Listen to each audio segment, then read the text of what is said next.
Hello guys. तो कैसे हैं आप लोग। तो आज हम लोग पढ़ने वाले हैं जैन धर्म एवं जैन धार्मिक साहित्य और लौकिक साहित्य पे हम लोग चर्चाएं करेंगे। बात कर लेते हैं जैन धर्म की। तो जैन धर्म में जो जैन शब्द है वो जिन शब्द से प्राप्त हुआ है, जिसका अर्थ है इंद्रियों का विजेता। अर्थात इस शब्द को एक हम लोग और नाम से भी जानते हैं, जिसका नाम है निग्रंथ। ठीक है। और अगर जैन धर्म की भाषा की बात की जाए तो इसकी भाषा प्राकृत या अर्थमागधी है। अगर इनके गुरुओं की बात की जाए तो इनके गुरुओं को हम लोग तीर्थंकर के नाम से जानते हैं। और अगर पहले तीर्थंकर की बात की जाए तो इसके पहले तीर्थंकर का नाम है ऋषभ देव, जिसे आदिनाथ के नाम से भी जानते हैं। ठीक है। और अगर इनके प्रतीक चिन्ह की बात की जाए तो इनका प्रतीक चिन्ह जो है षाण या वृषभ है। जैन धर्म क्या होता है? जैन धर्म में वास्तविकता क्या है कि जैन धर्म कहता है कि आत्मा होती है और ईश्वर ईश्वर नहीं होता है। लेकिन अगर जैन धर्म, बौद्ध धर्म और आजीवक संप्रदाय की बात की जाए तो जैन धर्म कहता है कि आत्मा आत्मा तो होती है लेकिन ईश्वर नहीं होता है। अर्थात ईश्वर को हम लोग प्राप्त कर सकते हैं अपने ज्ञान के द्वारा, अपने इनलाइटमेंट के द्वारा हम उसको प्राप्त कर सकते हैं। ज्ञान के द्वारा ही ईश्वर की प्राप्ति की जा सकती है। लेकिन यहीं पर अगर बौद्ध धर्म की बात की जाए तो बौद्ध धर्म कहता है कि ना ही आत्मा होती है और ना ही ईश्वर होता है। बस हम हमारे अंदर जो बुराइयां हैं उनको अगर हम लोग समाप्त कर देते हैं तो वास्तविक ईश्वर की प्राप्ति हो जाती है। तो जैन धर्म और बौद्ध धर्म में थोड़ा सा हल्का सा माइन्यूट सा डिफरेंस देखने को मिलता है। लेकिन यहीं पर अगर बात की जाए आजीवक संप्रदाय की तो वह ना तो आत्मा पर विश्वास करता है, ना ही ईश्वर पर विश्वास करता है। वह विश्वास करता है भाग्य पे। अर्थात उनका मानना है कि जो कुछ भी मिलता है हमको वह भाग्य के सहारे ही मिलता है। और इसकी स्थापना की बात की जाए, अगर जैन धर्म की स्थापना की बात की जाए तो इसकी स्थापना जो की गई थी आदिनाथ के द्वारा की गई थी, और जिसका आदिनाथ या ऋषभदेव के द्वारा की गई थी। लेकिन अगर वास्तविक स्थापना की बात की जाएगी तो हम लोग वास्तविक स्थापना महावीर स्वामी से मानते हैं। ठीक है, जो कि जैन धर्म के 24वें तीर्थंकर रहते हैं। अगर लाइट ऑफ एशिया अगर आप लोग पढ़ेंगे तो लाइट ऑफ एशिया में उन्होंने विस्तृत रूप से जो है जैन धर्म का विस्तृत अध्ययन की विस्तृत रूप से चर्चाएं करी हैं लाइट ऑफ एशिया के माध्यम से, अर्थात एशिया का प्रकाश पुंज। ठीक है। और अगर हम लोग बात करें, अगर बौद्ध धर्म की बात करें तो बौद्ध धर्म में जो भगवान बुद्ध थे उन्होंने जो बौद्ध धर्म की स्थापना थी वो भगवान बुद्ध के द्वारा की गई थी, जिनका वास्तविक नाम सिद्धार्थ था, है ना। और इनके प्रिय शिष्य के बारे में हम लोगों ने बात करी हुई थी कि इनके प्रिय शिष्य जो थे वो आनंद थे। आनंद के कहने पर ही इन्होंने जो है महिलाओं को अपने आश्रम में प्रवेश दिया था, अर्थात महिलाओं को भी ज्ञान की प्राप्ति करवाई थी और बौद्ध मठ में प्रवेश दिया था आनंद के कहने पे। दरअसल हुआ क्या था कि इनकी जब भगवान बुद्ध को ज्ञान प्राप्त हो जाता है और कुछ समय के बाद में वह अपने घर की ओर प्रस्थान करते हैं।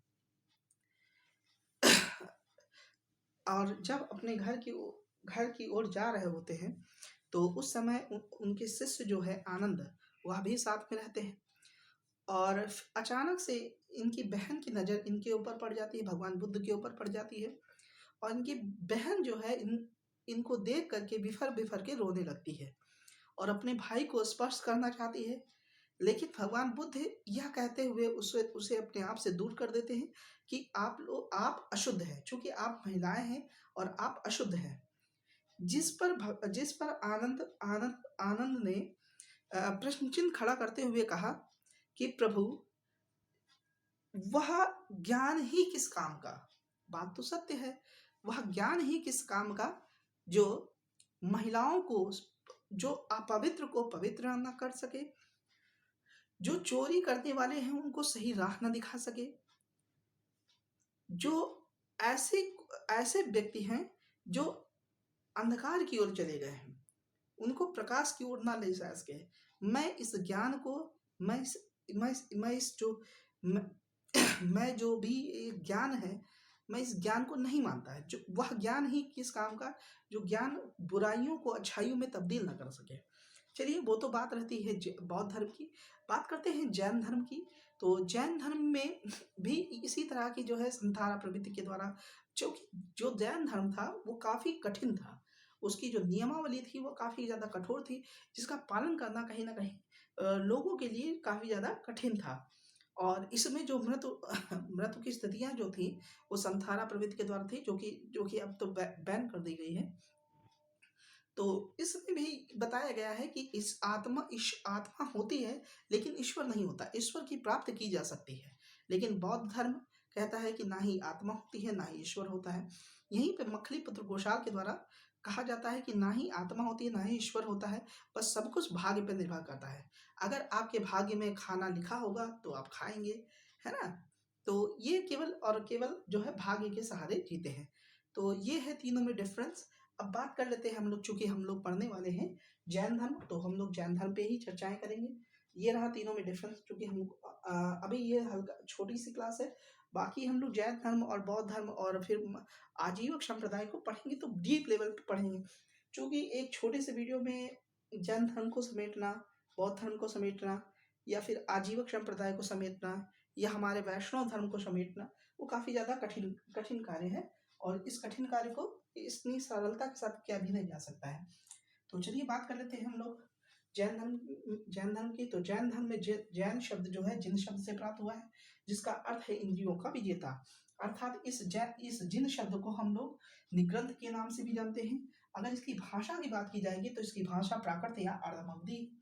अगर इनके गुरुओं की बात की जाएगी तो इनके गुरुओं को हम लोग तीर्थंकर के नाम से जानते हैं। जैन धर्म की स्थापना की बात की जाएगी तो जैन धर्म की स्थापना आदिनाथ या ऋषभदेव के द्वारा की गई थी। अगर इनके प्रतीक चिन्ह की बात की जाएगी तो इनके प्रतीक चिन्ह की बात में इनका प्रतीक जो चिन्ह था वो सांड या वृषभ था। ठीक है। अब हम लोग महत्वपूर्ण तीर्थंकर को देख लेंगे और उनके प्रतीक चिन्हों को देख लेंगे। तो पहले बात करते हैं, हेडिंग पड़ जाएगी जैन धर्म के महत्वपूर्ण तीर्थंकर और उनके प्रतीक चिन्ह। तो चलिए हेडिंग डालते हैं हम लोग।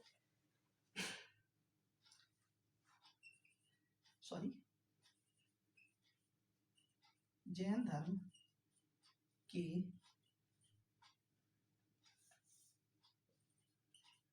महत्वपूर्ण तीर्थंकर एवं उनके प्रतीक चिन्ह। पहले की बात करेंगे जिन्होंने स्थापना की थी, आदिनाथ या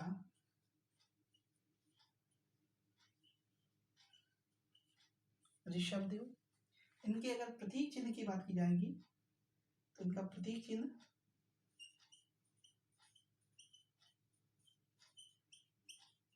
चिन्ह था सांड या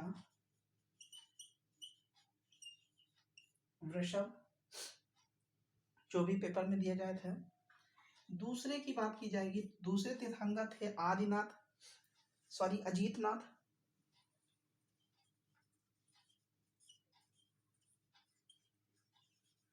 अजीतनाथ। इनका प्रतीक चिन्ह जो था वो हाथी था।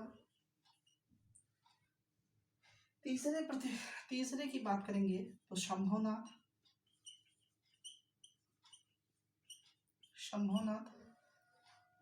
ठीक है, शंभुनाथ। इनके अगर प्रतीक चिन्ह की बात की जाए तो इनका जो प्रतीक चिन्ह था घोड़ा। फिर अभिनंदननाथ जो चौथे तीर्थंकर है।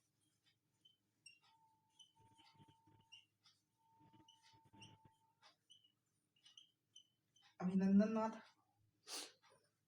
इनका प्रतीक चिन्ह की बात करेंगे तो बंदर है। फिर सातवें सुपार्श्वनाथ।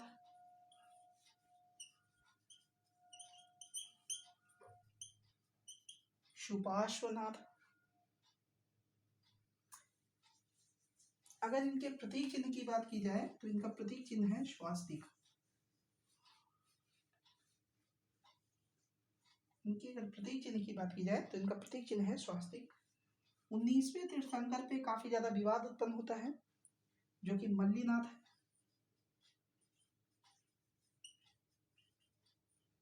मल्लीनाथ है। अगर इनके प्रतीक चिन्ह की बात की जाएगी तो कलश है।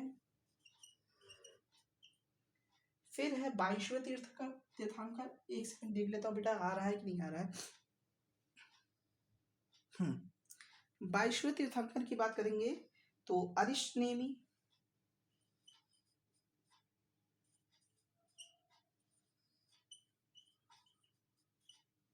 अरिष्टनेमी। इनके प्रतीक चिन्ह की बात की जाए तो इनका प्रतीक चिन्ह है शंख। ठीक है, अब बात करेंगे 23वें तीर्थंकर की, तो हम लोग इधर बात कर लेते हैं 23 नंबर की। हाँ ठीक है, दिख रहा होगा। 23 नंबर के तीर्थंकर की बात करेंगे तो पार्श्वनाथ है। पार्श्वनाथ है। इनके अगर प्रतीक चिन्ह की बात की जाए तो सर्प है। और 24वें तीर्थंकर थे महावीर स्वामी।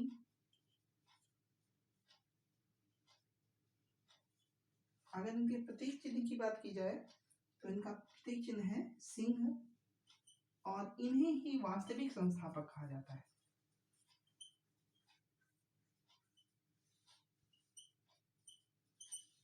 वास्तविक संस्थापक कहा जाता है।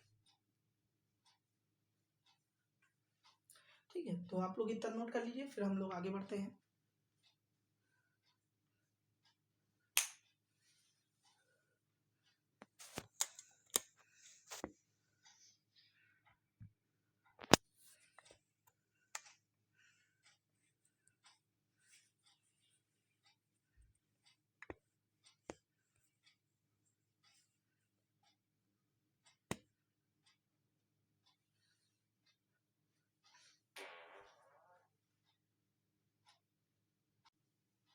अब हम लोग बात कर लेते हैं जैन धार्मिक साहित्य की। ठीक है,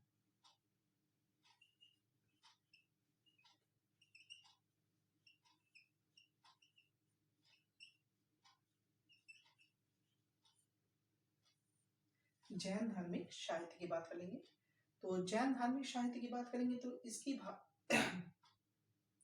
इसकी रचना श्वेतांबर संप्रदाय की। इसकी रचना का श्रेय अगर बात करें तो लिखिए, इसकी रचना का श्रेय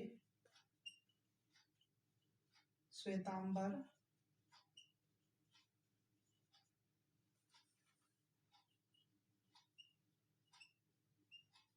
संप्रदाय को जाता है। इसकी रचना का श्रेय जो है श्वेतांबर संप्रदाय को कहा जाता है। इनको हम लोग आगम ग्रंथों के नाम से भी जानते हैं। इनको हम लोग आगम ग्रंथ के नाम से जानते हैं।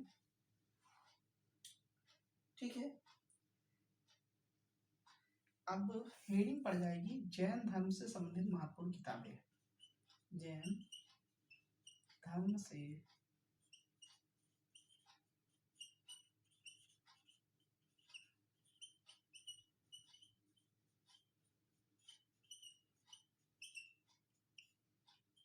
जैन धर्म से संबंधित महत्वपूर्ण किताबें। तो पहला है भगवती सूत्र।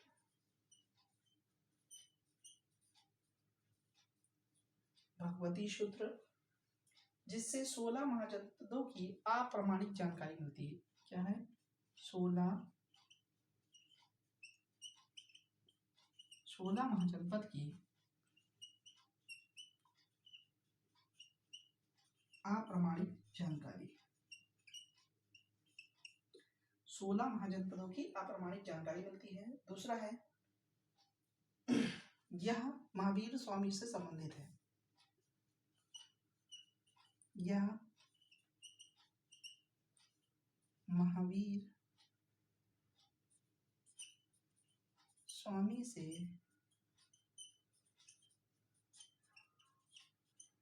संबंधित है। फिर बात करेंगे आचरांक सूत्र की। आचरांक सूत्र की बात करेंगे, जैन धर्म से संबंधित है। इसमें नियम और कानून व विधियों की चर्चा की गई है।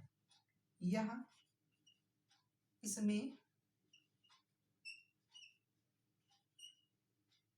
इसमें जैन धर्म से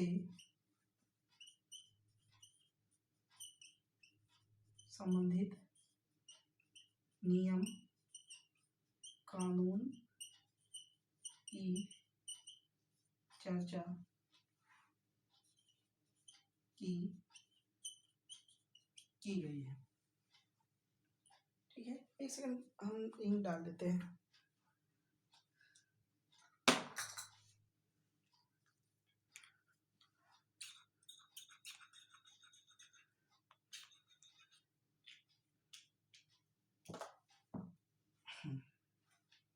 आचरांक सूत्र, इसमें जैन धर्म से संबंधित नियम कानून की चर्चा की गई है। बात कर लेते हैं कल्प सूत्र की। तो इसकी रचना भद्रबाहु के द्वारा की गई थी।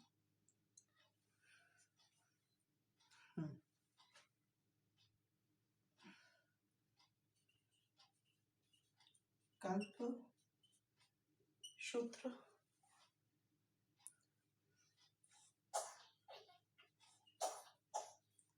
इसकी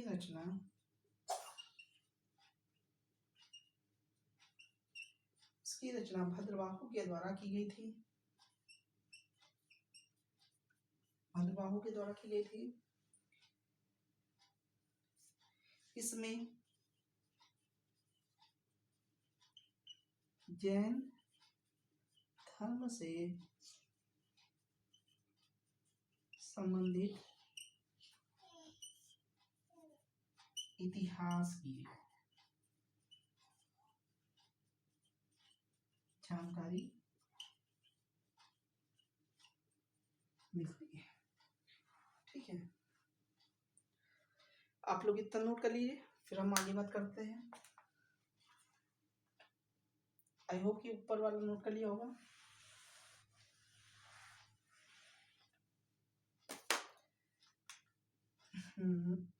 एक, दो, तीन, चौथे नंबर पे। ठीक है, चौथे नंबर पे आएगा नया धर्म कहा। नया धर्म कहा। इसमें महावीर स्वामी की शिक्षाओं की जानकारी मिलती है। इसमें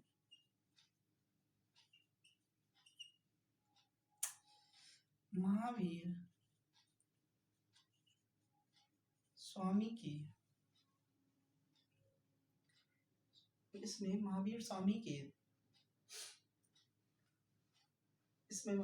के शिक्षाओं की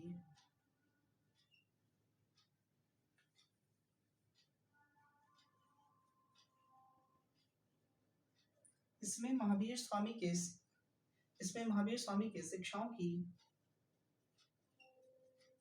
जानकारी मिलती है। फिर हम लोग बात कर लेंगे हेमचंद्र की जो पुस्तिकाएं हैं उसकी बात कर लेंगे बस, और यहीं पे चीजें खत्म हो जाएंगी। तो बात करते हैं 5वें नंबर पे हेमचंद्र की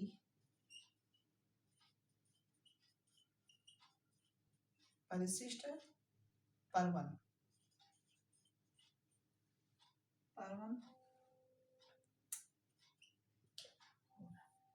हेमचंद की परिशिष्ट पर्वन ये 12वीं सदी के, ठीक है, हेमचंद के परिशिष्ट पर्वन से भी बौद्ध धर्म की जैन धर्म की जानकारी मिलती है। इसमें देखिए, इसमें 12वीं सदी के चालुक्य वंश और कुमार पाल के दरबारियों की जानकारी मिलती है। इसमें 12वीं सदी के चालुक्य वंश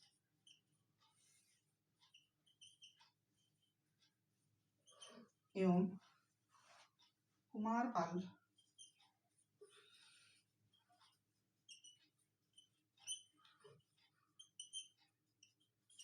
दरबारी कुमारपाल के दरबारी की जानकारी मिलती है।